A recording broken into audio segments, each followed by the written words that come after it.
That's right. There we go. So, Liz, we are recording.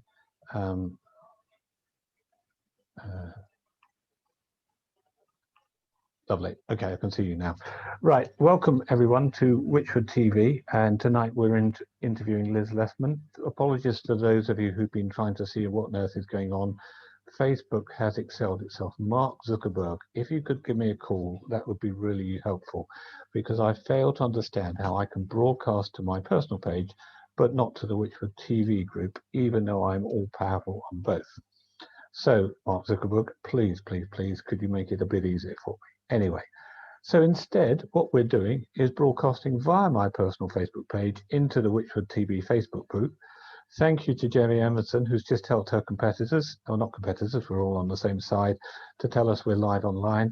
Jenny, if you're listening, do send us a chat message saying you love us to bits, because we need all the help we can get this evening. Okay, Liz, good evening, sorry. Last time I did an interview like this, I listened back to the recording and I felt Alan Kennedy talked too much. So we need a code. If you think I'm wittering, just stick your finger to your ear, like to your mouth like that. I wouldn't dream of doing any such thing, Alan. Right. I could ask you to do the same, because I'm quite capable of that. Okay, lovely. Okay, for those who haven't seen us before, this is Alan Kennedy of Wychwood TV. I'm the host of it, and we're interviewing local people about life during COVID lockdown and life generally. And with the local elections coming up, we wrote to all the candidates saying did they want to appear, and one or two of them said yes. Others have yet to come back to us. So we're interviewing Liz Leffman of the Liberal Party this evening, and then we're interviewing tomorrow night Jenny Everson, Jeff Hayne, and Matthew Barber of the Conservative Party. They've come on, or will be coming en masse. The style of these interviews is going to be a bit more Michael Parkinson than Piers Morgan, so it won't be heavily confrontational, because I do like happy ending stories. So, okay, with that in mind, Jenny, even Liz, let's get the right candidate. Tell me how the last year's been for you. The last year? Well, I think it's been a very strange year for absolutely everybody. As far as I'm concerned, though, I mean, I've been working from home for probably the last 20 odd years, so it really wasn't a huge change from a work point of view. But the one thing that I definitely missed was seeing my family, because I have sisters who live quite a long way away. It was very hard for me not to see my friends, although actually we were very creative and got together on Zoom quite regularly, which we're still doing. So we've adapted. But I think the one thing that I would say was particularly noticeable to me was because I'm a county councillor, I was very much involved with the work that the county council and indeed the district council were doing for local residents as far as COVID was concerned. And as I'm deputy leader of the Liberal Democrat group on the county council, I had regular meetings with the Director for Public Health. So I knew a lot about what was going on. And I have to say, I think that the officers did an absolutely amazing job of managing things in Oxfordshire, not only at the county level, but also at the district level. The contact that they had with residents was exemplary.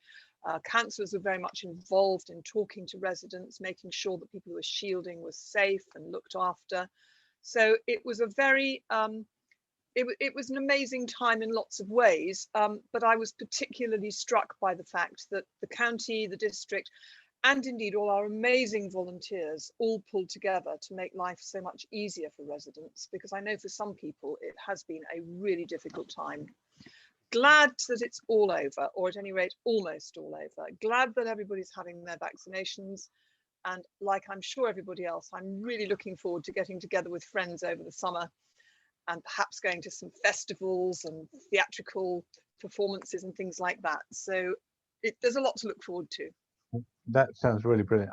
I am so impressed with the local councillors. If you work for the local council, thank you so much. That's much appreciated. I think I only know one local council officer, who's Will Barton. Have you come across? Yes, indeed, the business officer. Yes. Will, if you're listening, we love you to bits and thank you very much. So yes, okay. He follows me on Strava, which is even better. So thank you, Will. Okay. Being a politician must be a bit of a thankless task, because I reckon if you get it right, no one says thank you, and if you get it wrong, then people let you know, sometimes a bit forcefully. is there anything that you look forward to when you're doing the role? Well, you say nobody thanks you, but actually I don't find that's the case. I think actually what is particularly nice about being a councillor is that you can actually get things done for people. And people do thank you when you get things done for them. And it may be something as simple as sorting out a pothole in their street. Or it might be, for example, when we recently, I don't know how much you know about the fact that, you know, between Charlbury and Witney, we have the B4022, which has been largely closed for the last nearly 10 weeks, I think, because they've been doing work on the bridge at Finstock, which has caused all sorts of problems with traffic having to go through Fawler, which is a very tiny village. And one of the things that I was able to do was to sort out some signage to stop too much traffic going down a very small lane, which is used by people in Fawler for walking their children and taking them out on bikes and so forth, particularly during this lockdown, the last lockdown. And so being able to do that was very rewarding, actually. You're making a difference to your community as a councillor when you do things like that. You're making people's lives better. And that is the whole purpose, as far as I'm concerned, of being a local politician. Right. Well, that sounds really brilliant. That is amazing. Well done. So, okay, let's move on to some political issues now. Liz is here on behalf of the Liberals. We haven't got all candidates from all elections. There are 3 elections going on, which are what I would call political. One is the Police and Crime Commissioner. One is the County Councillor, of which Liz is the incumbent for our area. And then the last one is the District Council. The parish council is largely non-political, so we haven't really concentrated on that much. So if it's okay with you, Liz, I'll ask you a question on police and crime commissioning, and this is probably about as difficult as I'm going to get in terms of. Actually, that's not true. I'm going to ask you a question on planning later on. Oh, fine. Okay. So the Wychwoods are. I may be wrong on this, but I think they're a relatively low crime area.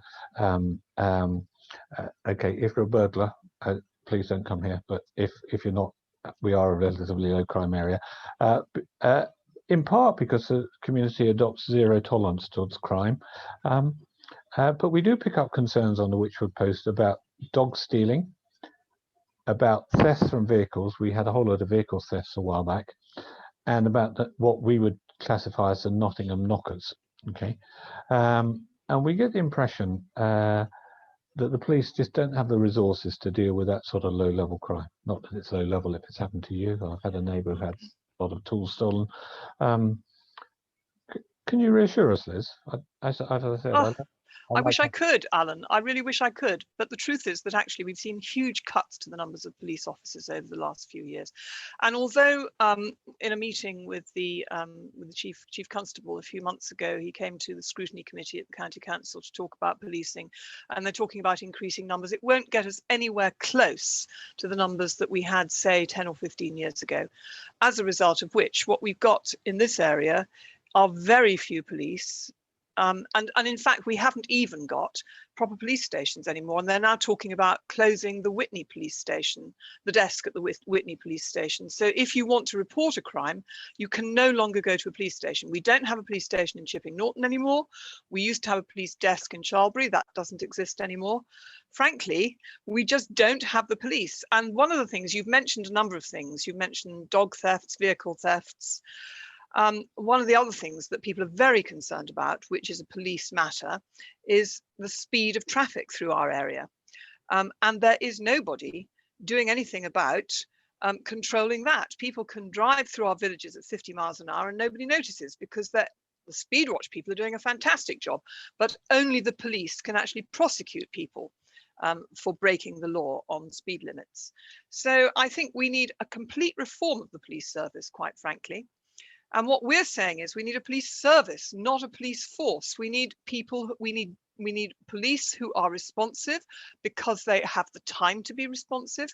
Those police officers that we have, and we do have one or two, we've had some PCSOs in the area, they do a great job, but they are terribly stretched. I remember a few months ago being told that they couldn't actually come out to places like the Wychwoods or Charlbury from Chipping Norton because they only had one car between the whole lot of them. So, you know, it is a completely defunct police force as far as this area is concerned, and a great deal needs to be done to change that. I'm afraid that we're looking at Thames Valley Police, And of course, Thames Valley Police covers a very, very wide area. The Police and Crime Commissioner covers everywhere from here to Reading into Buckinghamshire. It's a big, big area. And we at the far end, in the very rural part of this county, get about as little policing as it's possible for them to give us. So even if you do report that your dog is stolen or your vehicle has been broken into, the likelihood of actually having a police officer come out and help you to do something about it is very remote. So we definitely need a change as far as that is concerned. I'm not sure I want them to come out and do something about it. I just want to come out and catch criminals, and that's well, that's what I mean. yes, You know, actually get something done. One of the problems is you report crimes and nothing happens because there isn't the resource to do anything about it. And I do understand that. And if you're a policeman listening to this, you're very welcome to come on and comment. I do hope we can get the local police on, but I actually think is this not a central government problem? Absolutely. Totally. So, I mean, this has been the result of cuts to the police service consistently over the last 15 to 20 years. So and I'm afraid the only people responsible for that is the Conservative government. Has it been 15 years of Conservative? Pretty much. It probably isn't actually as much as that, but in any case, the last 10 years certainly. The Conservative government have cut the numbers of police. I think it's fair to say that we don't have a police service in this area. Right. Well, we do in extremis, so it has to be pretty severe too. I mean, if you're a policeman listening, I saw your police car going round New Beaconsfield Hall the other day. When I was in the gym. I hope you were impressed with one activity on the rowing machine. I was COVID compliant, you'll be pleased to know, and they drove away again. So I have seen a police car in the last week in the village. Please don't misunderstand me. Those police that we have are doing an excellent job. It's just that we don't have enough of them. Yes. Okay. Lovely. Okay. Right. So if you're listening to this, and you, so in terms of who to vote for on the Police and Crime Commissioner, see if that's a central government problem, can the Police and Crime Commissioner or the Liberal Police and Crime Commissioner actually make any difference, or is she or he wasting their time? I think the answer to that is yes. I'm a little bit iffy about this because actually I don't think as Liberal Democrats we particularly like the idea of having police and crime commissioners. That wasn't our choice, and that again was a decision by the Conservatives to introduce police and crime commissioners, and it's not entirely obvious what they are doing. But I think it would be better to have somebody who thinks in terms of improving things in terms of the numbers, and particularly with regard to rural crime. I think it would be good to have somebody who actually sees even the furthest reaches of their area as Police and Crime Commissioner. Right. So we've got the Conservatives on tomorrow night, and we'll ask them about underfunding in a non-confrontational sort of way. So Jenny, if you're listening, we love you to bits. Okay. Right. Okay, let's move on to the County Council, which is your area of expertise. Talk to me about how the Liberal Party views the County Council, with particular reference to, say, children and young people's services. Well, that's an interesting question, because one of the things that we are particularly keen to do is to increase funding, not just for youth services, which is something that we actually persuaded the administration to do something about a year ago, and I'll come back to that in a minute, but also to increase the amount of money available for early years. I don't know if you heard the radio this morning, Alan, but there was an article on the Today programme, which is about the fact that children during the lockdown, very young children, have struggled with language because they don't meet that many people at the moment. They're at home with their mums and dads, and of course they have conversations with them, but they just don't have the variety of experience that many young children have. And we need to support young people starting school, young children starting school, so that they can expand their vocabulary and get to the stage where they would have been, say, 3 or 4 years ago if they'd been starting in a reception class.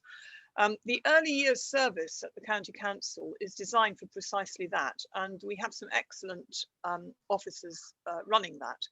But again, they're one of the services that is very overstretched and underfunded, and that's something that we would definitely want to improve. Going on to youth services, the youth service in Oxfordshire was cut completely, virtually entirely, about 5 years ago. So before I became a councillor, that money was taken out of the budget. Last year, we recognised that it was necessary because many young people have suffered particularly badly as a result of the pandemic. They've had disruption in their schools, they've had disruption, if they're in jobs, they've had disruption to those jobs. Their mental health has suffered to some extent, and we need to make sure that we put in place the resources to support young people over the next few years. We asked for money to go into the budget. There was going to be £250,000 in the budget last year to look at what was required, what resources were required to re-establish a youth service across the county. That was then cut back to £25,000. But in this year's budget, I'm pleased to say there is more money for youth services. But I think we really need to focus on how we can help our young people back from this very difficult period, both in educational terms, but also in job terms. And that includes things like funding apprenticeships, working with local businesses to increase the number of apprenticeships that there are around the county. So our focus is very much on making sure that young people get the support that they need. And ensuring that at the very early stages of their lives, as well as when they're teenagers, they get the best possible service. But a lot of hearing your answers and not wishing to be confrontational, a lot of the answers seem to come back to we don't have enough funding, basically. Well, I mean, largely the reason why all this has been cut is because the money wasn't there. Yes. Are there, and if the British people, whether they were right or wrong, time will tell, but voted ignoring proportional representation, okay, but we won't go there. That's not we won't go there for the time being. Okay, but they did vote for Boris and his friends. Okay, before you get cross with me, Conservatives in the village, I would say I voted for every political party in my career as a voter. So I hate them all equally. No, I love them all equally. That's the phrase I was looking for.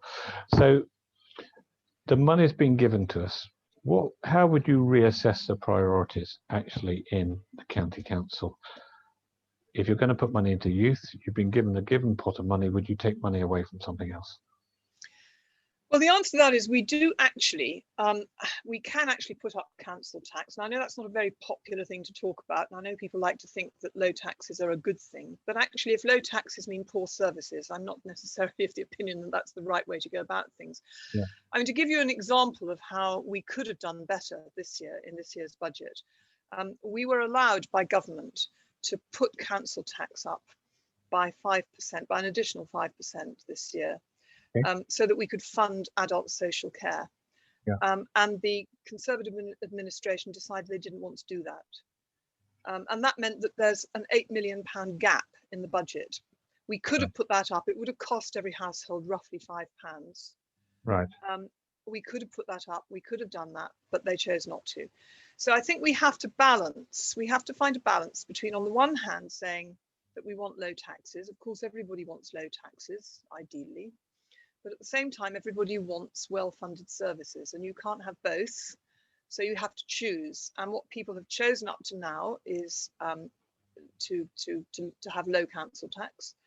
Yeah. The question is, in future, is that what we really want, or do we actually think it's important to be a caring community that looks after our young people, looks after our older people, mends our roads, brings back our bus services?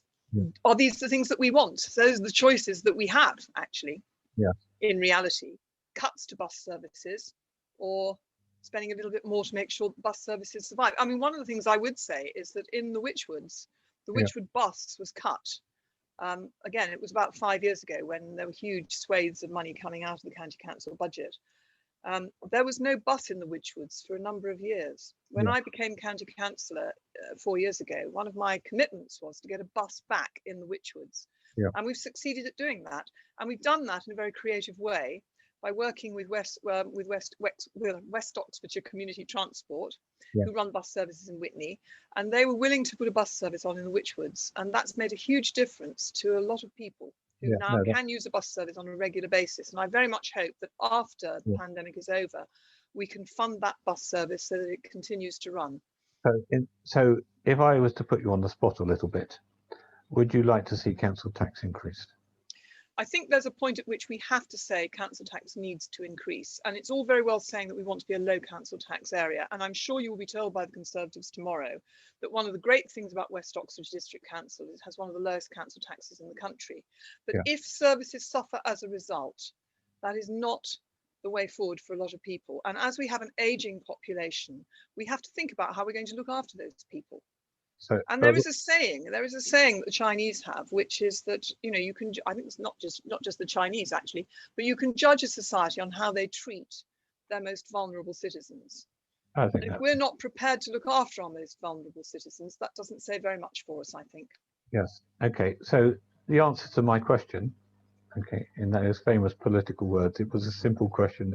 A simple yes or no will suffice. Well, I do. Yes, I think the answer to that is yes. We have to consider how we fund these things, and one of those ways of doing it is council tax. However, I'm going to also make another point, which I think council tax is a regressive tax. Oh yes, okay. And we shouldn't actually be having council tax at all. This is another discussion entirely. Slow down. For those of you who don't know what a regressive tax is, it hits the poorest in society worse, like the poll tax or VAT, because you have to spend, even whether you earn £10,000 a year or £10 million a year, you have to feed yourself and you have to spend that money. So that's what a regressive tax is, and you would prefer higher income tax. So, well, no, I'm not necessarily saying I prefer higher income tax, actually. I think there are all sorts of other alternatives, such as land value tax, and I won't go into the details of that, but there are ways of making sure that people who are better off pay more and people who are less well off pay less. And council tax is not the answer. And that council tax is the residue of what we remember from Thatcher's poll tax. Right. And it is an unfair tax in many ways. Okay, so you're against progressive taxation. That's good. Okay, there's a lot of economic arguments against progressive taxation. So, okay, well, I almost got a yes or a no out of you, but I well, I think I've made myself clear on this one. We need to pay for things, therefore the money has to come from somewhere, and it's going to come one way or another. It's going to come out of taxation, because it's either national taxation or it's local taxation. Okay, so so the answer is you would like to see tax spend for this locality increase. Look, I mean, we've talked about things in the past, the Liberal Democrats, such as, for example, putting a penny on income tax to pay for the NHS. Yes. There are creative ways in which you can do this, which does not cost an enormous amount of money and certainly does not hit the poorest. And those are the things that we need to be looking at. Okay. But you know, the bottom line is we need to provide services to those people that are most vulnerable. Okay. And that's a big part of the county council's budget. Okay. Now, if I was a Conservative, and I'm probably none of any, I would probably say Margaret Thatcher would say you need good value for money, just like when you go shopping. I don't disagree with that at all. Lovely. Fine. We're agreed. Well done. Let's move on. Okay. Shall we have a quick look at Facebook, just in case anyone is shouting abuse at me? So, anyone there? Debbie Light can't view. Okay, if you want to go on my personal Facebook page, you should be able to see it.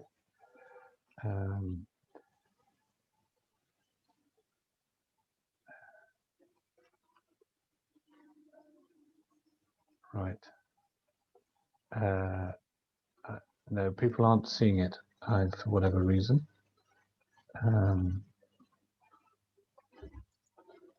No, I've got 3 views, and now that could be just my friends. Shall we try and get a right?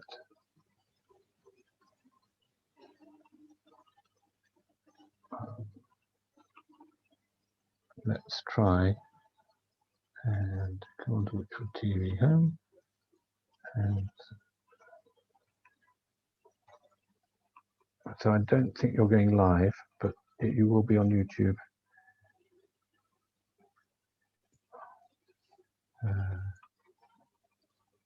There are some people watching, it's just not very many. So apologies for technology, but as I say, it's Mark Zuckerberg. Okay, so we've dealt with County Council. Let's move on to the District Council. there's been a lot of concern in the years I've lived in the villages. There's been a lot of concern about recent planning decisions. Now, I'm not entirely a planning expert. I've largely turned my brain off in some respects. As I understand it, the St Jude's Meadow development was approved by a planning inquiry. I think the other houses were approved, but the ones down in Shipton were approved in planning committee. And more recently, the lights over the tennis club were rejected by planning committee. Have I got that right? Broadly? Yeah, you have. Yes. All right. Okay. Phew. Okay. I'm now an expert on planning. What I didn't understand is if the issue with the tennis club lights was the environment, and I haven't read all of the documentation, surely building 100 houses around here affects the environment It certainly does. much more than tennis club lights. Explain to me how planning works. Okay, well, I'll explain to you first of all why we have those new houses at St Jude's Meadow and at Shipton and at Deanfield. Yeah. And the reason for that is that those planning applications were put in before West Oxfordshire had a local plan approved by the planning inspector. And therefore, they weren't able to demonstrate that they had a 5-year land supply. Actually, I think it should have been a 3-year land supply in the end for a technical reason. But under planning legislation, you have to be able to demonstrate that you've got enough land to build for a certain period of time. And if you haven't got that in your local plan, fixed in tablets of stone, then planning applications can be made. And it's very difficult for the local council to say, to turn them down. What happened with St Jude's Meadow was that I think I'm right in saying I'm not the district council for the Wychwood, so I don't actually remember the details of this. And I'm sure when you interview Jeff Hain tomorrow, he'll be much better on this than me because he's chair of the planning committee. So he'll be able to give you chapter and verse. But I think what happened from memory was that St Jude's, the application went in because we didn't have a plan in place. When it was turned down by the planning committee, it went to an appeal, and the appeal was the decision of the planning committee was overturned by the appeal, and they were allowed to build those houses. Yeah. The same thing more or less happened in Shipton, except that I don't think it went to an appeal. I think it was approved by the planning committee because they basically had no option. Once the local plan was in place, it effectively protected the Wychwoods and indeed large swathes of the OMB from further development. It doesn't mean you can't build a house in the OMB, but it's going to be much more difficult to do so. The other one, by the way, the other planning application that slipped through the net is in Ascot under Wychwood on London Road. There's some houses being built now, and that's another of those applications that went in that hiatus between the old plan and the new plan. Yeah. So so the Wychwoods has actually had to take quite a lot of building because the plan wasn't in place. Now it would be much more difficult for somebody to put in an application and get it approved. And one of the reasons why the tennis club lights weren't approved is because we now have a local plan in place which has some quite stringent rules about what you can and can't do in the AONB, and some very stringent rules about protecting the environment. So the tennis club lights went in at a different time, and that's why they have been turned down and the houses weren't. I understand that. But so the obvious question is, why wasn't the local plan approved so it could stop houses being built in the village? Well, it's a long story and it goes back a long time. The local plan, I think I'm right in saying that we were talking about the local plan 8 years ago when I first became a district councillor. It then went in to be approved and it was thrown back at us because we didn't have enough housing in it. We had to increase the number of houses in the local plan before it would be approved by the planning inspector. Yeah.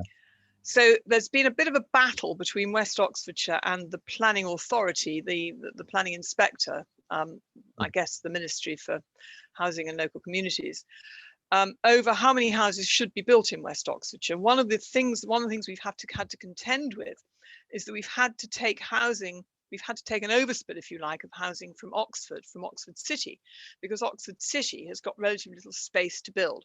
So we're seeing things like the garden village at Aynsham coming forward, which again was something that was put into the local plan, because without that, the local plan would not have been approved. So there's, planning laws in this country are another thing which need a bit of an overhaul, frankly. And some of the plans that were being put forward by this government not very long ago would have been even worse, because it would have required us to take even more housing across Oxfordshire, not so much in West Oxfordshire, but in some of the other parts of Oxfordshire that we've even got at the moment. Is this a fault?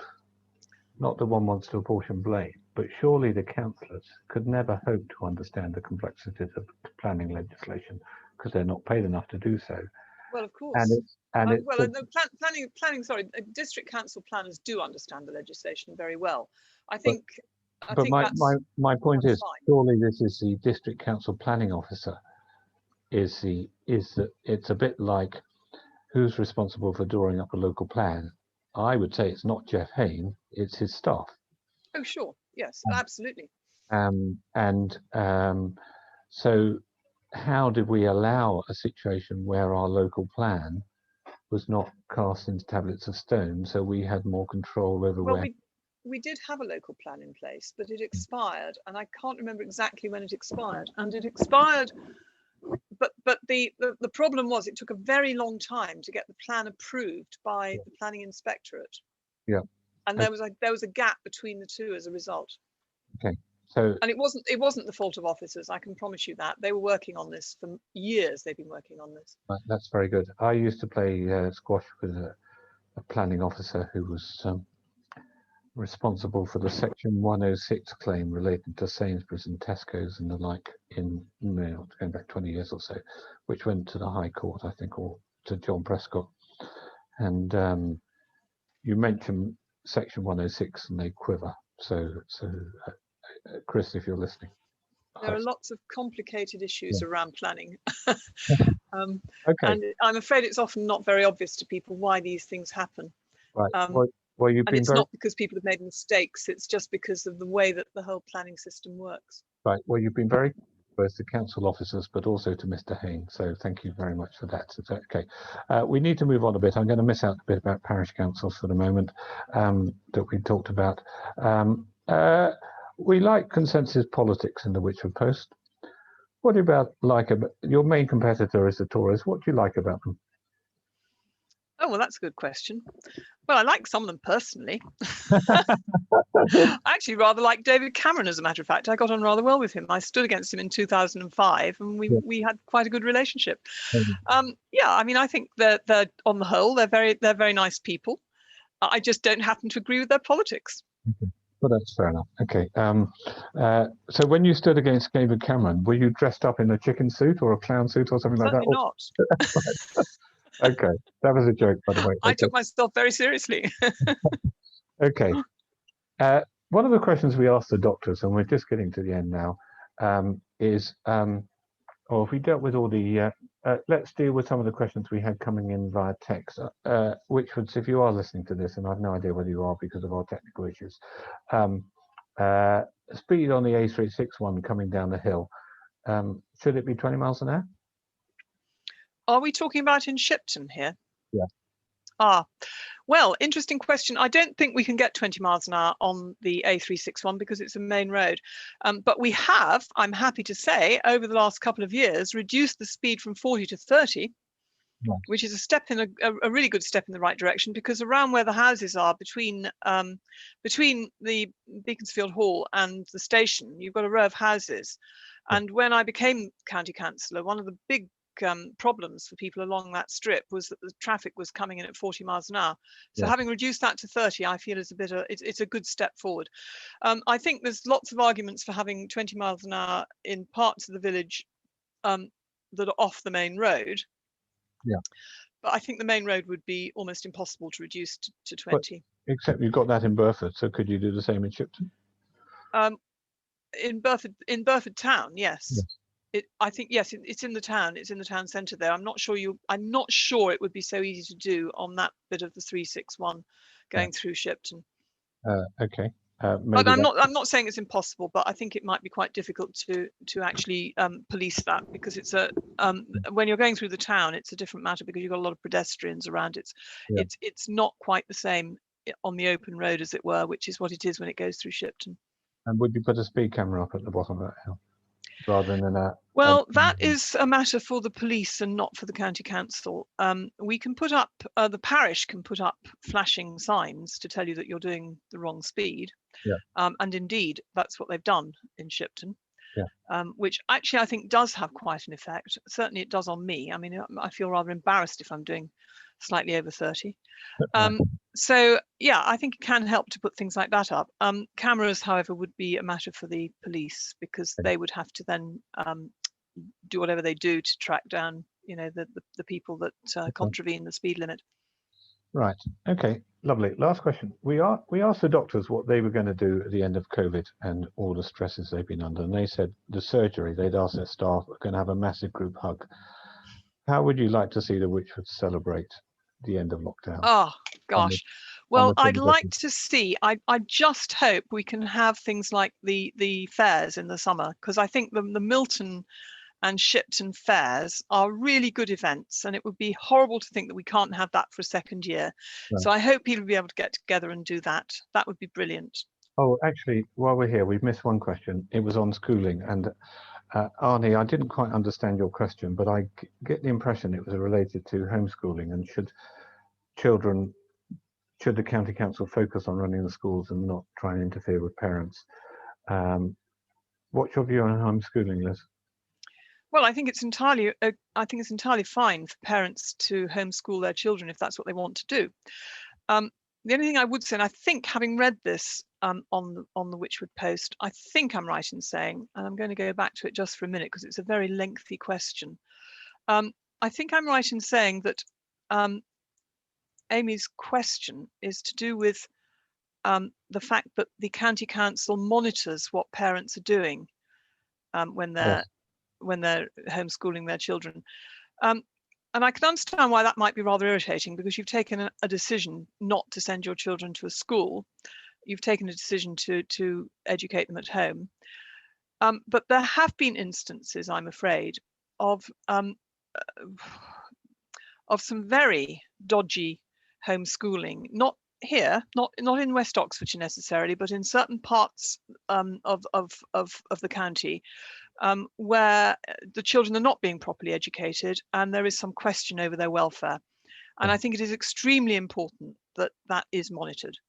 Because one of the things that I will say is that when we have serious cases of children who are being abused, quite often those cases are only picked up because the children are seen by outside agencies. Yes. And abuse can happen anywhere.